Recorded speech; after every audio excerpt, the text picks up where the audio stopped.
Was Patty Mills' dagger three that gave the Spurs the 102-100 victory over the Rockets, snapping Houston's 10-game win streak in the process. San Antonio is only a game and a half back of the Golden State Warriors in the West, but no one seems to be talking about the Spurs. Tim, let's start this whip around in the association.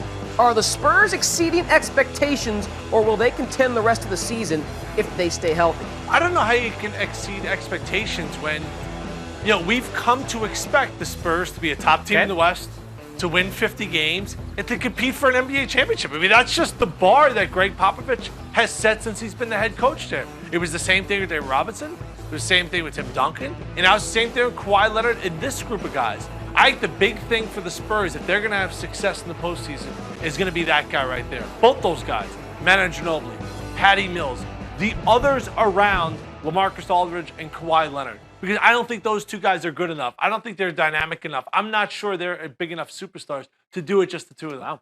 So Tony Parker's got to be in that list as well. They're going to need help from their supporting cast. They got it tonight. Can they get it in the postseason? Well, that's big boy basketball. They've been there before, and I don't know about you. I trust them. Yeah, well, of course. Greg Popovich, they have a system. They have smart players, high basketball IQ. They're not going to beat themselves. You're going to have to beat them with your A game.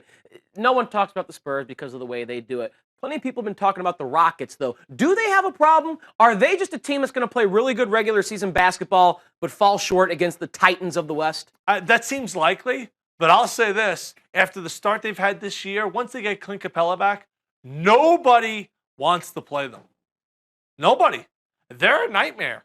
They make 22 threes in a game, and you're like, wow. And then they go and make 24. Yeah. I mean, they've built this team in such an interesting way where a guy like Patrick Beverley, maybe he doesn't play on most teams, but you need him playing alongside of Harden because he does all the things that Harden doesn't do, right? He guards. He's willing to guard the other team's best player. Harden dominates the basketball. You got shooters all around. You got big guys that are willing to just catch and finish and not really demand the basketball. They have an unselfish team that recognizes that Harden is the star, and everyone's okay with that. I don't really look at them as a true contender out west, but nobody wants to see them.